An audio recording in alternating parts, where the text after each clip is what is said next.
آج نیب نے ایک دھماکہ کر دیا ہے. ابھی تک یہ پتہ نہیں کہ نیب کا یہ دھماکہ نمائشی ہے یا واقعی ایک اصلی والا دھماکہ ہے. نیب نے 11 اگست کو مریم نواز صاحبہ کو طلب کر لیا ہے اور 12 اگست کو پنجاب کے وزیر اعلیٰ عثمان بزدار کو طلب کر لیا ہے. اور عثمان بزدار پر یہ الزام لگایا گیا ہے کہ انہوں نے شراب کے غلط لائسنس دیے ہیں. اب سوال یہ پیدا ہوتا ہے کہ عثمان بزدار تو وزیر اعظم عمران خان صاحب کے وسیم اکرم پلس ہیں، تو وسیم اکرم پلس کو نیب نے ایک نوٹس جاری کر دیا ہے. تو کیا اس نوٹس کے جاری ہونے کے بعد عمران خان صاحب کی پارٹی یا ان کی جو حکومت ہے وہ نیب قانون میں تبدیلی کے بارے میں کوئی غور و فکر کرے گی اور کوئی اپوزیشن کے ساتھ مل کر کوئی مشترکہ قانون سازی کرے گی؟ آج قانون سازی پر ہم نے بڑی اہم گفتگو کرنی ہے. آپ نے یہ دیکھا ہوگا کہ جب بھی حکومت نے یا کسی نے کوئی قانون پاس کروانا ہوتا ہے، پلک جھپکتے میں چٹکی بجاتے ہوئے وہ قانون پارلیمنٹ سے پاس ہو جاتا ہے. منٹس میں، زیادہ سے زیادہ 1 یا 2 گھنٹے میں وہ قانون پاس ہو جاتا ہے.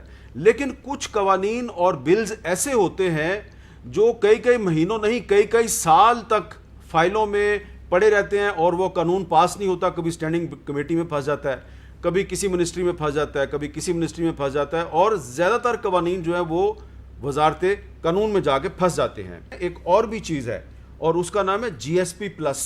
جی ایس پی پلس کا سٹیٹس یورپی یونین نے پاکستان سمیت دنیا کے 8 ممالک کو دیا ہوا ہے، اور پاکستان کی جو برآمدات ہیں، ایکسپورٹس کا ایک بڑا حصہ جو ہے وہ یورپی یونین کے ممالک کو جاتا ہے. اور یورپی یونین جو ہے وہ اس کی باقاعدہ مانیٹرنگ کرتی ہے، اور اس کے لیے بھی وہ کہتے ہیں کہ آپ نے ہیومن رائٹس کا اور لیبر رائٹس کا اور انوائرمنٹل پروٹیکشن کا اور بہت سی چیزوں کا خیال رکھنا ہے.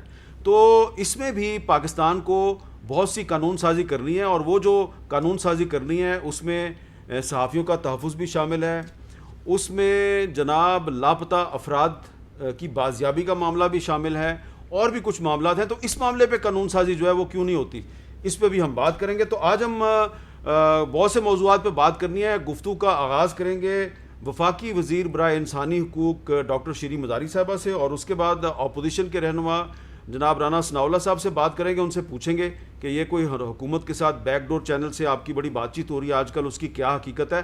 اور آخر میں ایک بہت اہم معاملہ ہے، ایک بیروت میں بہت بڑا دھماکہ ہوا ہے، تو اس دھماکے کا جو مقام ہے وہاں پر ایمنسٹی انٹرنیشنل ساؤتھ ایشیا کے ایک نمائندے ہیں عمر وڑائچ صاحب، وہ موجود ہیں، ان سے بھی بات کریں گے. گفتگو کا آغاز کرتے ہیں ڈاکٹر شیریں مزاری صاحبہ. ڈاکٹر صاحبہ، آج ہم نے آپ سے بہت سے اہم ایشوز پہ بات کرنی ہے، اور اس میں اہم ترین ایشو یہ ہے کہ حکومت نے ایف اے ٹی ایف کو تو بہت اہمیت دی ہے، لیکن جو جی ایس پی پلس ہے یہ بھی بڑا اہم معاملہ ہے، اور اس معاملے کا آپ کی منسٹری کے ساتھ کافی اہم تعلق ہے. لیکن میرا پہلا سوال جو ہے وہ جرنلسٹ پروٹیکشن بل کے بارے میں ہے، کیونکہ مجھے یاد ہے کہ جرنلسٹ پروٹیکشن بل کے بارے میں آپ نے 1.5-2 سال پہلے کنسلٹیشن شروع کی، ایک ڈرافٹ بھی تیار کر لیا تھا، اور اس کی اہمیت جو ہے وہ تو اب دن بدن بڑھتی جا رہی ہے. آپ نے دیکھا پچھلے دنوں ایک صحافی ہیں مطیع اللہ جان صاحب، ان کو اغوا کیا گیا، اس پہ سپریم کورٹ نے سو موٹو نوٹس لیا. تو آئی جی اسلام آباد نے جو رپورٹ جمع کرائی ہے سپریم کورٹ میں، اس میں کہا ہے جی کوئی ادارہ میرے ساتھ تعاون نہیں کر رہا. آج سپریم کورٹ نے آئی جی اسلام آباد کی وہ رپورٹ مسترد کر دیا اور مزید 1 مہینہ دے دیا ہے آئی جی اسلام آباد کو. اسی طرح آپ جانتی ہیں کہ ایک سندھ کے جرنلسٹ تھے عزیز میمن، ان کو قتل کیا گیا، ابھی تک قاتل نہیں پکڑے گئے. اسی طرح کچھ دن پہلے بلوچستان میں انور جان بلوچ ایک صحافی تھے بارکھان میں، ان کو قتل کر دیا گیا. تو پاکستان میں صحافیوں کو قتل کرنا، صحافیوں کو اغوا کرنا، ان کو دھمکیاں دینا ایک مذاق سا بن گیا ہے. اور اگر آپ کا جرنلسٹ پروٹیکشن بل جو ہے وہ منظور ہو چکا ہوتا پارلیمنٹ سے تو کچھ نہ کچھ تو بہتری ہوتی. وہ آپ کا جرنلسٹ پروٹیکشن بل کدھر گیا؟ جرنلسٹ پروٹیکشن میں تو ایشو نہیں ہے. یہ فردوس عاشق اوان نے انفارچونیٹلی ایک اپنی وہ کیا کہتے ہیں منسٹری کی وہ پوزیشن کے اوپر پتہ نہیں کیوں انہوں نے کہا کہ انہوں نے کیسے انٹروڈیوس کر دیا ہے. ہم نے محنت کر کے کنسلٹیشنز کر کے ہم سمجھتے ہیں یہ بھی ہیومن رائٹس کا ایشو ہے، پروٹیکشن آف جرنلسٹ. ہم نے بل تیار کر دیا اور اچھا قانون ہے، اس سے پاکستان کی بہتری ہے، تو کیوں نہ ہم اس کو آگے لے کے چلیں. کیبنٹ نے کہا لاء منسٹری کو کہ آپ یہ دونوں بلز دیکھ لیں منسٹرز کو بٹھا کے اور پھر آپ ایک فائنل ڈرافٹ بنا لیں. اب وہ دن اور آج کا دن میں لا منسٹر صاحب آئی گیس بزی رہے ہیں, بیچ میں استعفیٰ دیا پھر واپس آئے, کہ خدا را اس بل کا سارٹ آؤٹ کریں, یہ نیڈ آف دا آر ہے اور بہت اچھا بل ہے جس پہ کنسنسس ہے. اب میں نے شبلی فراز صاحب سے بھی کہا ہے کہ آپ ہمارا بل پڑھ لیں, میں سمجھتی ہوں ہمارا کمپریہنسو بل ہے, اگر آپ اپنی منسٹری کے بل میں سے کچھ ڈالنا چاہتے ہیں وہ بیٹھ کے ڈسکس کر کے ڈال دیں, بٹ اس کو آگے پروسیس کو چلائیں کیونکہ پارلیمنٹ سے گزارنا بھی بہت لمبا پروسیس ہوتا ہے. تو یہ بیوروکریٹک پروسیجرل فرسٹریشنز حامد ہیں سسٹم میں. جب تک آپ پورا سسٹم یہ بیوروکریسی کا نہیں بدلیں گے, جس طریقے سے گورنمنٹ فنکشن کرتی آ رہی ہے پچھلے 30-40 سال سے, یہ سسٹم اب نہیں چل سکتا, بہت ڈیلیز ہوتی ہیں. آپ آگے بات کریں گے باقی بلز کی, وہ بھی میں آپ کو بتاتی جاؤں گی. ڈاکٹر صاحب مجھے یاد پڑتا ہے یہ جو جرنلسٹ پروٹیکشن بل تھا, اس پہ جو کنسلٹیشن ہے وہ تو پی ایف یو جے کی, human rights commission of Pakistan کی, even committee to protect journalist کی, رپورٹر وداؤٹ بارڈرز کی, ان سب کی کنسلٹیشن آپ کی منسٹری کے ساتھ ہوئی تھی, انفارمیشن منسٹری کے ساتھ نہیں ہوئی تھی. تو وہ فردوس عاشق اعوان کا بل کہاں سے آ گیا تھا, اس کا تو پتہ ہی نہیں کسی کو. غالباً یہ کوئی پرانا منسٹری میں بل پڑا ہوا تھا اور یہ پتہ نہیں کدھر سے ایک آ گیا. میں نے خود نہیں دیکھا اس کو, ٹو بی ویری آنیسٹ, میرے خیال میں کسی نے بھی نہیں دیکھا. میں تو اب ریکویسٹ کر چکی ہوں شبلی فراز کو کہ آپ ہمارا بل دیکھ لیں. جیسے آپ نے کہا اس کی ایکسٹینسو کنسلٹیشن ہوئی ہے, یہ بہت ایک سالڈ بل ہے جس میں میڈیا ہاؤسز کے اونرز پہ بھی رسپانسبلٹیز ڈالی گئی ہیں. تو میں سمجھتی ہوں اس بل کو آگے موو کرنا چاہیے, بٹ جیسے آپ کو میں نے بتایا سسٹم ایسا ہے کہ اگر میرے ہاتھ میں ہوتا کہ کیبنٹ نے ان پرنسپل اپروول دے دی, اب میں فوراً جا کے ٹیبل کر دیتی اسمبلی میں کر دیتی, بٹ ہمیں پروسیس سے موو کرنا ہوتا ہے اور یہ بیوروکریٹک پروسیجرز بہت کمبرسم ہے. اب آپ بھی اپیل کریں انفارمیشن منسٹر کو کہ وہ جلد از جلد بیٹھ کے اسٹڈی کر لیں, جو ان کی منسٹری سمجھتی ہے ڈالنی چاہیے چیز وہ ڈال دیں اس میں. ہم ضرور کریں گے appeal information minister Shibli Faraz صاحب کو, لیکن ہم نے یہ دیکھا ہے کہ جو بل حکومت نے منظور کروانا ہوتا ہے وہ تو چٹکی بجاتے میں وہ بل منظور ہو جاتا ہے, اپوزیشن بھی اس کو سپورٹ کرتی ہے. لیکن آپ کے وہ کون کون سے بل ہیں جو کہ پھنسے ہوئے ہیں اور بقول آپ کے بیوروکریسی نے ہرڈلز کریٹ کی ہوئی ہیں؟ دیکھیں ہمارا ایک کچھ پہلے میں بتا دوں جو بلز ہمارے اسمبلی میں لے ہو کے کمیٹی میں چلے گئے ہیں. ایک تو سینئر سٹیزنز کا بل, ہماری اب کافی مہینے گزر گئے ہیں, بلاول بھٹو زرداری اس کو چیئر کرتے ہیں ہیومن رائٹس کمیٹی کو, ادھر وہ پھنسا ہوا ہے. آئی تھنک انہوں نے میٹنگ نہیں بلائی, اس واسطے وہاں وہ اٹک گیا ہے. ہمارا کیا کہتے ہیں ڈومیسٹک وائلنس کا بل بھی کمیٹی پہ چلا گیا ہے ہیومن رائٹس کمیٹی میں, وہ بھی وہیں پڑا ہوا ہے. تو یہ باقی اس کے علاوہ ہمارا کارپورل پنشمنٹ کا بل جو کیبنٹ نے 2 بار اپروو کیا ہے, وہ انٹیریئر اس کو لے کے بیٹھی ہے. اور افسوس یہ ہے کہ مین وائل ایک پرائیویٹ ممبر اپوزیشن کا, ان کا کارپورل پنشمنٹ کا بل اسمبلی سے کمیٹی میں گیا, انٹیریئر کی کمیٹی میں, انٹیریئر کمیٹی نے وہ اپروو کر دیا اور وہ بل غالباً پاس بھی شاید ہو جائے گا یا آ جائے گا پرائیویٹ ممبر ڈے پہ, اور ہمارا بل ابھی تک منسٹری کے ادھر ہی اٹکا ہوا ہے. تو یہ مجھے نہیں سمجھ آئی, بلکہ پرائم منسٹر کو جب میں نے 2 دفعہ یاد کرایا, انہوں نے خاص طور پہ کہا انٹیریئر کو کہ کارپورل پنشمنٹ جو بچوں کو مارنے سے پریونٹ کرتی ہے اس کو نکلوائیں, پھر بھی اٹکا ہوا ہے. پھر ہمارا بل ہے کیا کہتے ٹارچر کا, 2 سال پہلے ہم نے تیار کیا, وہ بھی انٹیریئر میں اٹکا ہوا ہے. مین وائل پرائیویٹ وہ سینیٹر شہری رحمان کا ٹارچر کا بل سینٹ اسٹینڈنگ کمیٹی سے اپروو ہو گیا ہے, اور وہ کیا کہتے سینٹ میں غالباً شاید پاس بھی اب ہو گیا ہو, بٹ کمیٹی نے اپروو کر دیا ہے کیونکہ ہم بھی اس کمیٹی کو اٹینڈ کر رہے تھے, کچھ چینجز ہم چاہ رہے تھے وہ ہم نے ڈلوائے ہیں اس میں. تو ہمارا ٹارچر بل انٹیریئر کے پاس ہے. تو ہمارے تو سارے بل کسی منسٹری میں اٹکے ہوئے ہیں. ہمارا انفورس ڈس اپیئرنسز کا بل جو کرمنلائز کرتا ہے انفورس ڈس اپیئرنسز کو پی پی سی میں, جو one of the first bills جو میں نے ڈرافٹ کیا تھا, اس پہ ہم نے ڈفرینٹ منسٹریز کے سٹیک ہولڈر سے اپروول لی تھی, ڈسکشن کی تھی. اس کے بعد وہ پتہ نہیں کیا ہوا, وہ لا منسٹری میں ابھی پڑا ہوا ہے بل.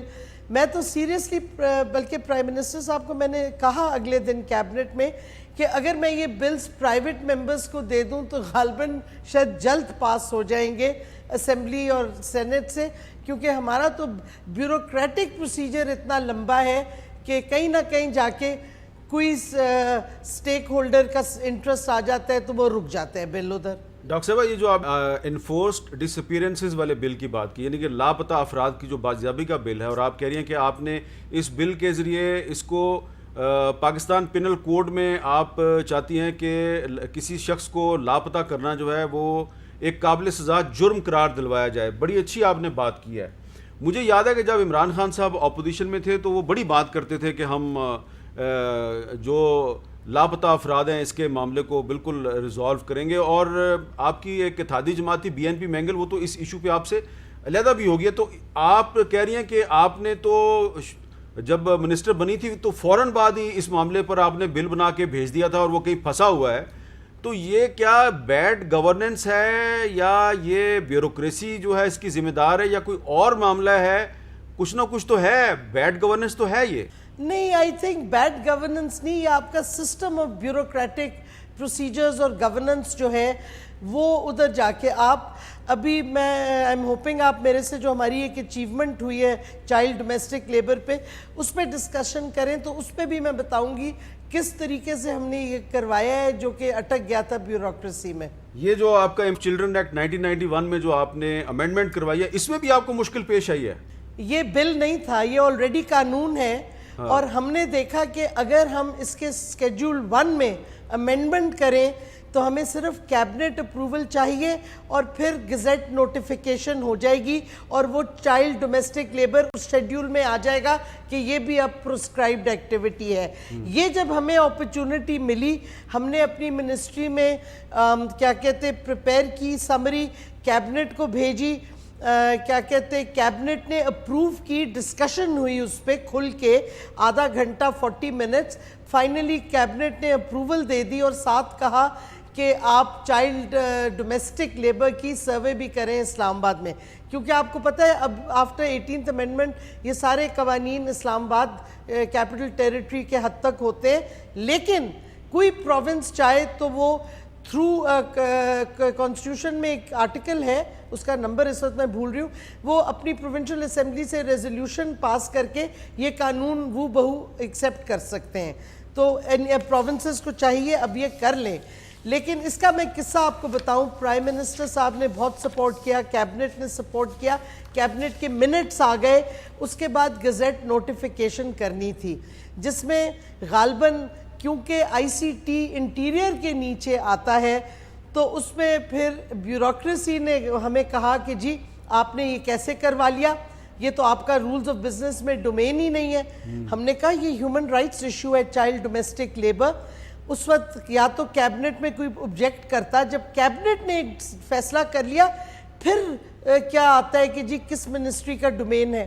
بہرحال میں نے کیبنٹ میں کہا جی یہ ڈیسیجن نہیں امپلیمنٹ ہو رہی، تو پرائم منسٹر نے کیبنٹ سیکرٹری کو کہا یہ ایکسپیڈائٹ کرو، کیونکہ کیبنٹ کی فیصلہ ہو گیا تھا۔ اس کے بعد 3 ہفتے لگے، میں بتاؤں انٹیریئر سیکرٹری نہیں اپروو کر رہے تھے کہ لکھنا، انہوں نے پہلے تو وہ ہمیں جواب نہیں دے رہے تھے، پھر senate functional human rights committee کی میٹنگ ہوئی، ادھر انہوں نے بلایا اور پوچھا کہ آپ کیوں نہیں کر رہے ہیں، سیکرٹری صاحب آئے نہیں۔ اس کے بعد chair of the functional committee نے کہا کہ میں پریولیج موشن موو کروں گا۔ پھر ہمیں خط آیا انٹیریئر سے کہ کیونکہ آپ نے سمری بھیجی تھی تو آپ ہی گزٹ نوٹیفیکیشن کا پروسیجر کریں۔ ہم نے کہا ٹھیک ہے، پھر ہم نے لا کو بھیجا ویٹنگ کے لیے نوٹیفیکیشن کا ایک لیٹر بنا کے، اور اس کے بعد فائنلی ہمیں جواب آیا کہ درست ہے آپ اب یہ بھیج دیں۔ ہم نے پھر یہ پرنٹنگ پریس آف پاکستان کو بھیجا عید سے ایک دن پہلے، پھر عید کی چھٹیاں جب ختم ہوئیں تو پتہ چلا کہ پرنٹنگ پریس ابھی بند ہے، پھر ٹیوزڈے کو کھلی اور میں نے اپنے ڈی جی کو کہا کہ ان کو کہو منسٹر صاحبہ کہہ رہی ہیں یہ فوری طور پہ گزٹ نوٹیفیکیشن ہونی چاہیے۔ 2-3 کالز ایک دن میں جب گئیں تو آئی مسٹ سے پرنٹنگ پریس نے یہ نوٹیفیکیشن کر دی۔ جو میں کہنا چاہ رہی ہوں کہ کیبنٹ کی ڈیسیجن پہ بھی یہ بیوروکریٹک پوائنٹ سکورنگ اور یہ جو بیوروکریسی اپنی آرگنائز انسٹیٹیوشنل پریروگیٹیو سمجھتی ہیں، اسرٹ کرنا چاہتی ہیں، اس سے پولیٹیکل گورنمنٹ کو بہت پرابلمز آتے ہیں. اور اس واسطے ہمیں یہ پورا ریویمپ کرنا چاہیے بیوروکریٹک سسٹم. جب کیبنٹ ایک فیصلہ کر لیتی ہے it should be immediately implemented. بہرحال شکر ہے اللہ کا کہ ہو گیا، کیونکہ پہلی دفعہ چائلڈ ڈومیسٹک لیبر پہ ایک قانون بن گیا ہے کہ یہ اب انلیگل ہے آئی سی ٹی میں. آج تو آپ بیوروکریسی کے خلاف پورا پھٹ پڑی ہیں اور کھل کے آپ نے بات کر دی ہے، لیکن یہ بتائیں کہ یہ جو نیا قانون آپ نے بنایا ہے چائلڈ ڈومیسٹک لیبر بل، اس میں نئی چیز کیا ہے؟ اس میں بہت سے لسٹ ہے جو کام بچے نہیں کر سکتے. اس میں نمبر 7 پہ ہے چائلڈ ڈومیسٹک لیبر، یعنی کہ آپ اپنے گھروں میں 14 سال سے کم بچہ ڈومیسٹک ہیلپ نہیں رکھ سکتے، جس کو ہم ابھی بھی الفاظ وہ کولونیل استعمال کرتے ہیں، سرونٹ. یعنی کہ آپ کے گھر میں 14 سال سے کم عمر کا بچہ کام نہیں کر سکتا. یہ قانون کی خلاف ورزی ہے. یہ بڑی اہم بات ہے کہ 14 سال سے کم عمر کا بچہ جو ہے وہ کسی کے گھر میں کام نہیں کر سکتا. اچھا، اب میں نے آپ سے جو اہم سوال کرنا ہے وہ یہ ہے کہ ایف اے ٹی ایف پر تو حکومت اور اپوزیشن نے مل کے کافی قانون سازی کر لی ہے، لیکن یہ جو جی ایس پی پلس کا معاملہ ہے، پاکستان کی ایکسپورٹس کا ایک بڑا حصہ جو ہے وہ یورپی ممالک میں جاتا ہے، اور یورپی ممالک یہ کہتے ہیں کہ آپ کو ہیومن رائٹس کا خیال رکھنا ہے، آپ کو لیبر رائٹس کا خیال رکھنا ہے، آپ کو انوائرمنٹل پروٹیکشن کا خیال رکھنا ہے، بہت سے انٹرنیشنل کنونشنز کا وہ کہتے ہیں آپ کو خیال رکھنا ہے، اور وہ اس کی مانیٹرنگ بھی کرتے ہیں. تو میں نے آپ سے سوال یہ کرنا ہے کہ یہ آپ نے ایف اے ٹی ایف کی ریکوائرمنٹس تو پوری کر لی ہیں، تو جی ایس پی پلس کی ریکوائرمنٹس پورا کرنا جو ہے یہ آپ کی منسٹری اور انوائرمنٹ منسٹری کا کام نہیں ہے؟ جی ایس پی پلس کے ہم نے ہیومن رائٹس کنونشن سائن کیے ہیں، 7 ہیں، جس کی رسپانسبلٹی ہے کہ ہم ان کو فلفل کریں. کچھ حد تک ہم نے اپنے قوانین بنانے ہیں تاکہ وہ ریفلیکٹ کریں یہ جو ہم نے کنونشن سائن کی ہیں. اس میں ایکچولی انفورس ڈس اپیرنسز ہے، اس میں پروٹیکشن آف جرنلسٹ ہے. یہ 2 ایشوز جو اب جی ایس پی پلس جب رینیو ہوا تو یورپینز نے جو 10 نقطے اٹھائے ہیں کہ جی اس پہ ہمیں پروگریس آپ دکھائیں، تو اس میں یہ پروٹیکشن آف جرنلسٹ ہے، اس میں انفورس ڈس اپیرنسز ہے، اس میں پروٹیکشن آف مائنورٹیز ہے. اس طرح کے کافی چیزیں جو وہ مانگ رہے ہیں وہ ہم کر چکے ہیں آلریڈی. بٹ کچھ امپورٹنٹ ایشوز ہیں جس پہ ابھی ڈفرینٹ منسٹریز نے ایکشن لینا ہے. اور آپ کو میں یہ بتاتی چلوں، آپ commerce ministry is the lead ministry اس میں جی ایس پی پلس میں، انہوں نے فائنلی پرائم منسٹر کے ساتھ جب ہماری میٹنگ تھی اس ایشو پہ ایڈمٹ کیا کہ ایک کیا کہتے کلائمیٹ چینج کی منسٹری نے اور ہیومن رائٹس منسٹری کے ایکشنز کی وجہ سے جی ایس پی پلس رینیو ہوا ہے، کیونکہ کلائمیٹ چینج کے بہت سے فیکٹرز تھے اور climate change ministry has achieved those. تو یہ اور ہیومن رائٹس منسٹری نے کیونکہ کافی کام آگے بڑھایا تھا تو اس وجہ سے کیا کہتے جی ایس پی پلس کی ایکسٹینشن ہو گئی. لیکن ابھی اس سال ختم ہونے سے پہلے ایک ریویو آئے گا اس کا، تو اگر ہم نے اس کے یہ 10 نکات جو انہوں نے دیے G S P plus E U نے، اگر اس پہ کوئی موومنٹ فارورڈ نہیں ہوگی تو ہمیں مسئلے مسائل پیش آئیں گے. اور اس واسطے ہمیں اس پہ اب کچھ موومنٹ کرنی پڑے گی. جرنلسٹ پروٹیکشن، انفورس ڈس اپیرنسز، یہ 2 ایشوز، اور ان دونوں قوانین تیار ہیں. اب صرف بیوروکریٹک اس سے ہم نے نکلنا ہے اور سارے سٹیک ہولڈرز کی ہمیں اپروول چاہیے وہ انفورس ڈس اپیرنسز کے لیے. اور جرنلسٹ پروٹیکشن میں تو ایشو نہیں ہے. یہ فردوس عاشق اوان نے انفارچونیٹلی ایک اپنی وہ کیا کہتے منسٹری کی وہ پوزیشن کے اوپر پتہ نہیں کیوں انہوں نے کہا کہ انہوں نے کیسے انٹروڈیوس کر دیا. ہم نے محنت کر کے کنسلٹیشنز کر کے ہم سمجھتے ہیں یہ بھی ہیومن رائٹس کا ایشو ہے، پروٹیکشن آف جرنلسٹ. ہم نے بل تیار کر دیا اور اچھا قانون ہے، اس سے پاکستان کی بہتری ہے، تو کیوں نہ ہم اس کو آگے لے کے چلیں.